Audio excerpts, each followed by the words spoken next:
Hello, I'm Vivien Roussel. So I'm a PhD candidate in Institute for Future Technology and the University of Nîmes in two laboratory. It's a project laboratory in design and Chrome it's in biology. So I present you today my work on the process, fabrication and design with Kombucha Bacterial Cellulose mapping practice. So there are a little bit trouble with typography. So it's a problem with technology and with biofilms. So let's go. I just say there are Lucile, Haute, Pascal, Dhulster and Marc Teyssier who helped me to write this paper. So I don't know if you know what is kombucha, but kombucha it's a bacterial cellulose type of things. So there are different states in the production of kombucha. There are the drinks. It's the most common things normally you know. Some people drink it, make it in home or whatever things like this, and you have this Scooby, and not with the Y after. So Scooby is a symbiotic culture of yeast and bacteria. That means it's a biofilm who is a symbiotic biofilm. There are many different bacteria and many different yeast in the same biofilm. So the interest of bacterial cellulose is biofilm is you can use this like leather, or you can use like a craft thing. So you can make, build, and create crafting objects, making different type and typology of making. So the bacterial cellulose biofilm is commonly called bacterial cellulose. Yeah, it's really bad typography, and so it's like that. I hope the map is not too burn on this type of things.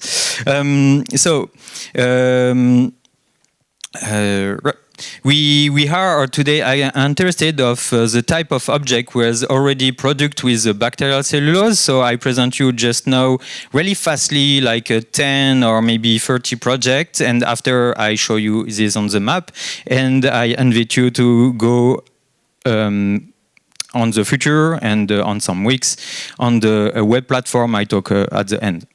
So the interesting point with bacterial cellulose is which kind of form of we can do with this type of materiality.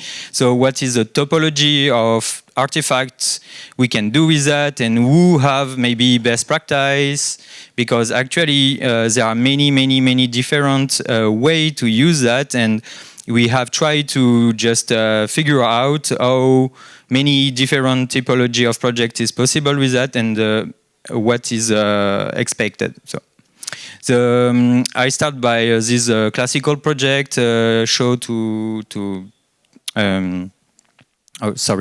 an exhibition, a really famous exhibition. So it's more speculative. It's about use soil, water, and waste for make bacterial stuff. This is more experimental art, so just creative things. This is more sensitive experience, and how we can use bacterial cellulose for make sort of connection. This is more speculative, how we can use bacterial cellulose for make sort of speculation of the future of our biomateriality in home. And this project is more about sort of critical design, like, okay, we work for bacterial cellulose.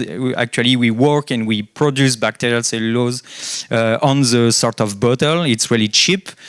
This is more a sort of storytelling about sort of masochism with bacterial cellulose. Is really fun. There are this crazy project about make a machine who grow giant kombucha and just go out of the box and just make this smell all around, because bacterial cellulose smell vinegar really strongly. This is some works I have done on the pictures on bacterial cellulose. This is architectural project, or furniture if you prefer. This is design project about just make soap in sort of bacterial cellulose plastic. This is more packaging. This is more biology machinery if you prefer. This is more folding or furniture. This is more classical textile design.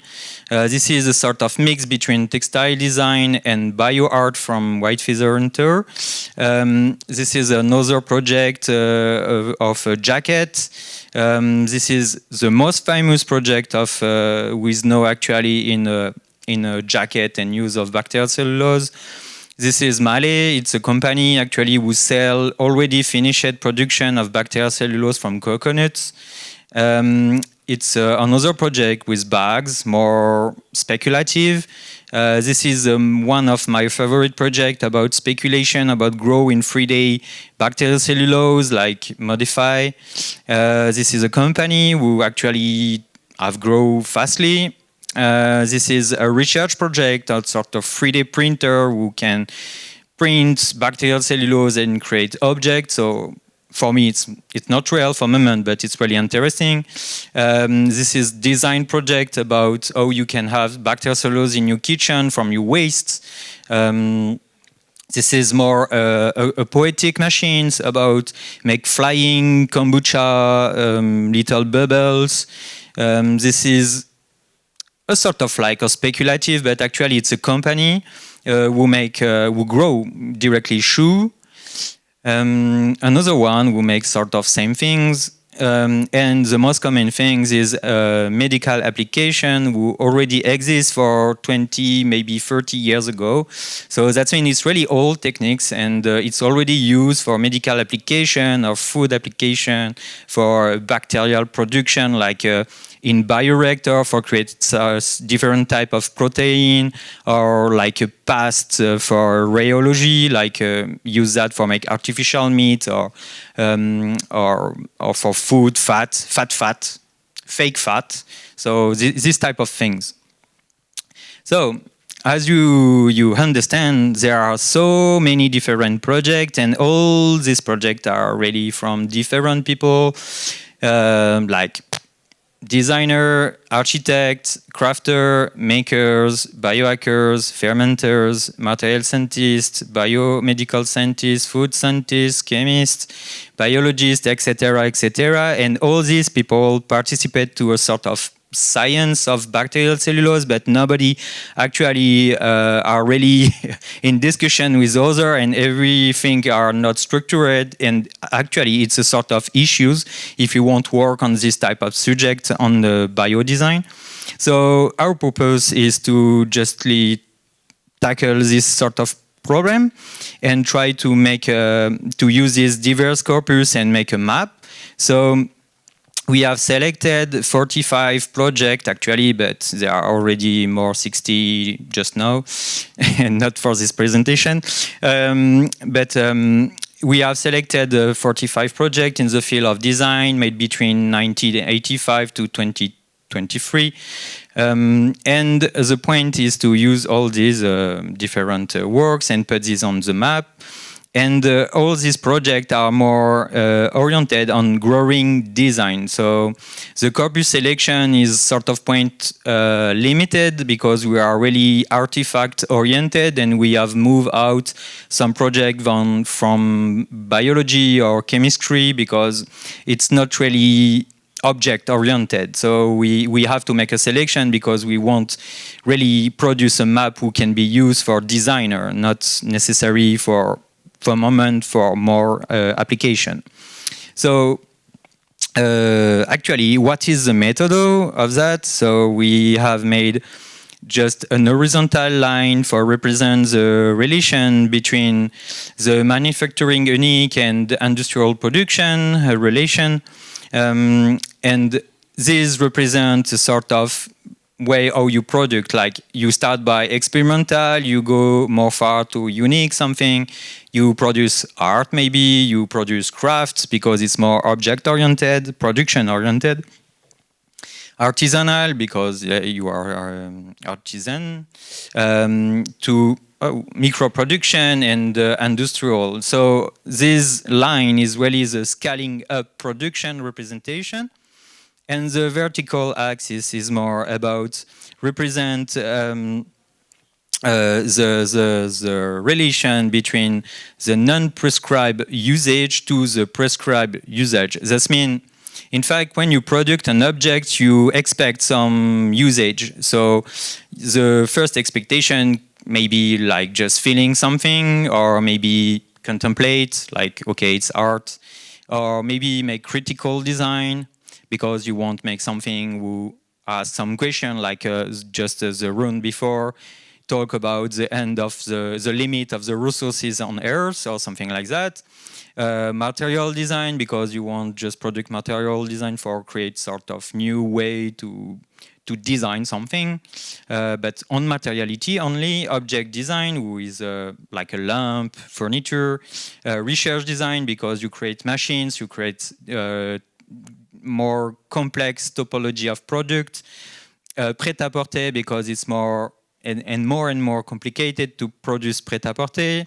And at the end, applicative design. That means industrial, or you have like really an expectation. So this line is more and more applied about what kind of object you produce. So we use this both line for create this map, and you can see there are many products already on, but yeah, maybe there are more and more to add every day. So this is the most simplified version, because sometimes we can read. And we see actually for make this in the web app, for have the capacity to zoom in and zoom out, because it's a huge problem. So how you can interpret that? So at the middle, you can understand that like the craft and making group of people who make things for craft or like product. On the top left, you have more production who are object prescribed or technically not specified. That means it's not really easy to produce this type of object. It's why there are not too much things. On the bottom right, you have industrial advanced, but demonstrative and speculative. That means you create machine with type of objects who are really not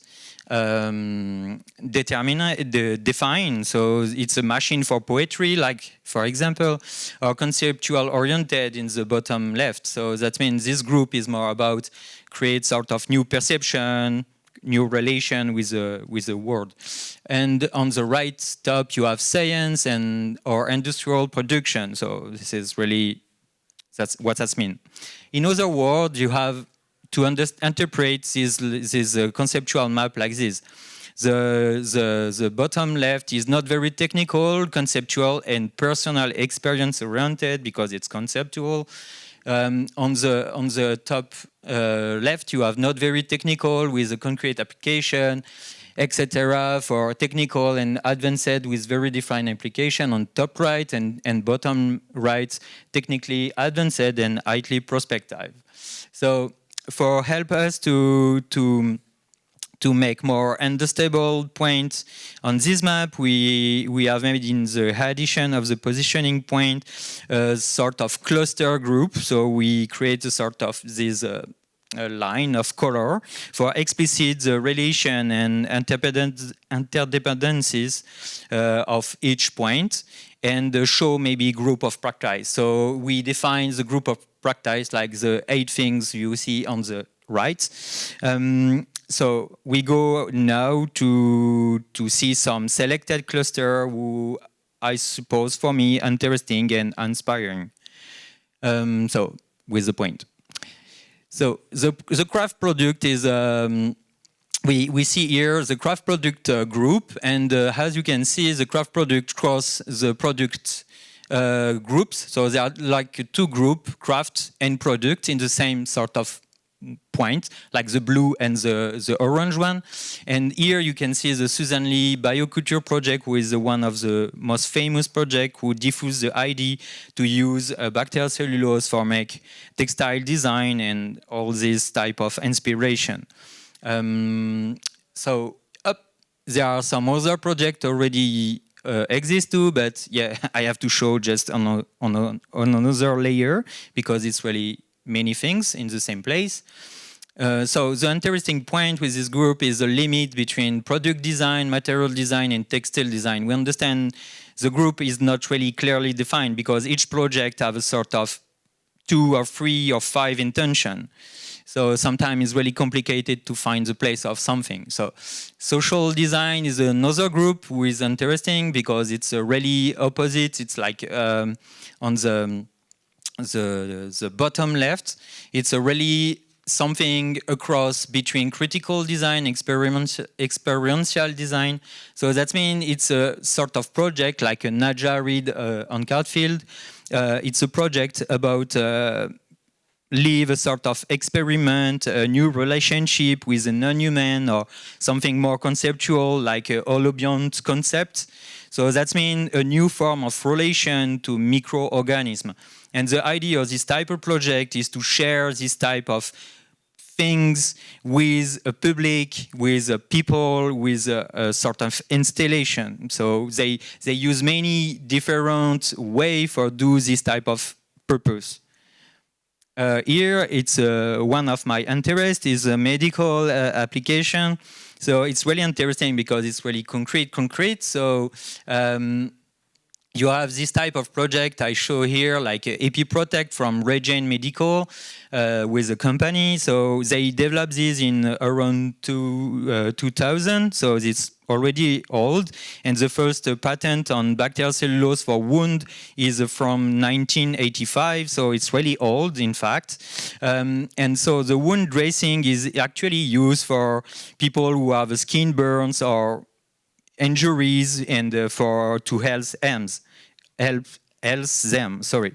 So there are another interesting project on this group is a basic. A basic, it's a vein graft. So actually, it's used in medical application for concrete. It's selling for that, and you have people who have surgery on that. So here, it's one of my favorite project from long time. It's in a speculative group. It's Yanis Ulsen, so he speculated around the GMO usage and to maybe grow a stool. And it's not really famous project, but for me it's one of the most interesting because he tried to work with a biolab in Germany and tried to create sort of GMO bacterial cellulose for really grow that. But as you see, the scale is really little. So actually we have to go more far on this type of idea. And the other point with the speculative groups is, as you can see, the group is really exploded. Is across all the maps. So that means the speculative typology of project is really explode, and they are not limited to one group. It's really like for limit with industrial, there are some speculative things too. This is other project from Anne-Marie was there.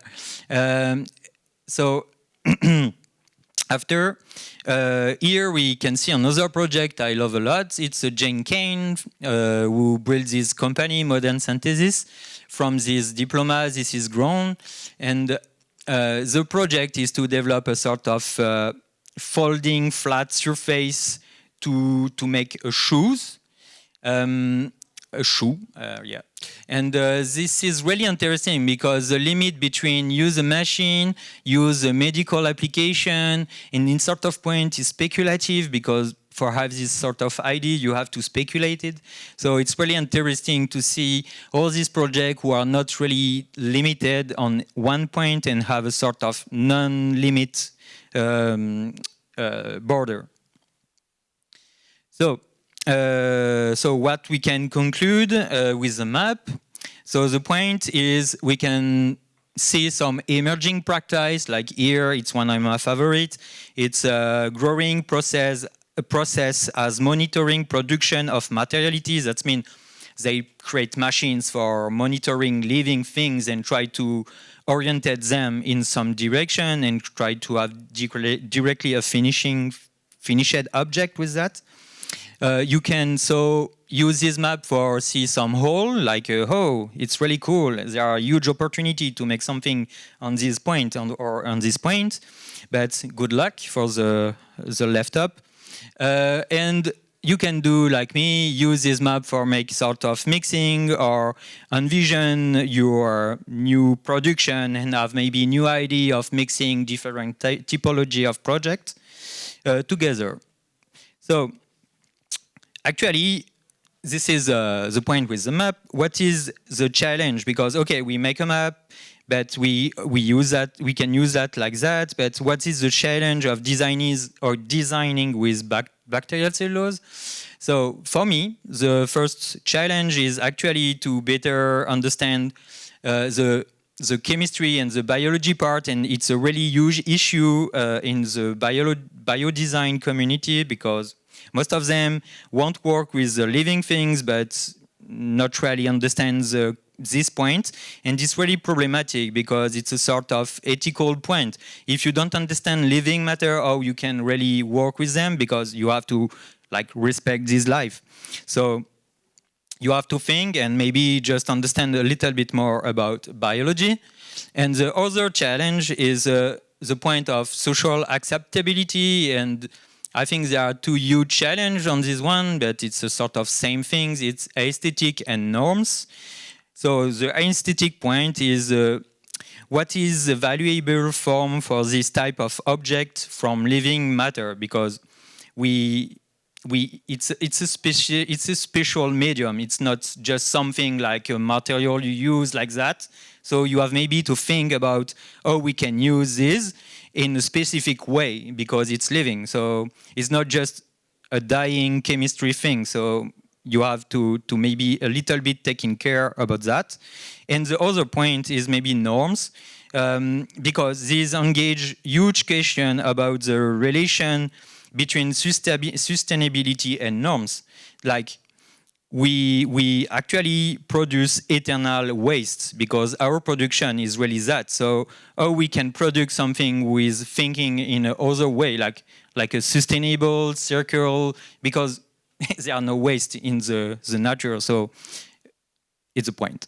So for finish, I hope have inspired you and help you to explore more this design part of the community and engage you on the future of biodesign.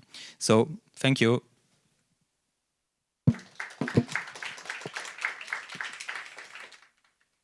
Hello, thank you for your excellent, rather fast presentation. Thanks. Your mapping is basically your focus, or is biodesign your focus, or both? Yeah, good question. In fact, it's really focused on bacterial cellulose. It's why I don't show a project with banana cellulose, because this exists too, or from vegetable, because it's not the same exactly species. So I'm limited my point of view on really what we say Kombucha Bacterial Cellulose or Gluconacetobacter Cellulose or all this family. Yes, because even it's faster really than I might even understand all those different categories. Yeah, why I was asking this is because your system would apply to many other disciplines. That's why I'm very interested. Yeah, I think not so much, to be honest, in the cellulose, to be really honest, but I love the way you put the mapping in a very next gear. We try and we will continue that on the web app because it's certainly more interactive, and maybe we can make a sort of, I don't know, entry for people who want just add some purpose. And for the moment we don't know exactly the methodology for that, but we have already this idea, and we have a website. It's bacterial-cellulose.com, so it's really easiest to find, and we normally push this in the future on this website. But yeah, we are talking about that. How we think this methodology can be used for many different biodesign activity like mycelium, because actually I read a lot on mycelium, but the problem with mycelium is everything is like explode, and you have to read like biology. But okay, yeah, you must maybe heard of, maybe not, in the Netherlands, Mediamatic, who've been doing many things with mycelium. Yeah, so that's a nice. I visit there. There are some years. But wonderful. Thank you for the answers.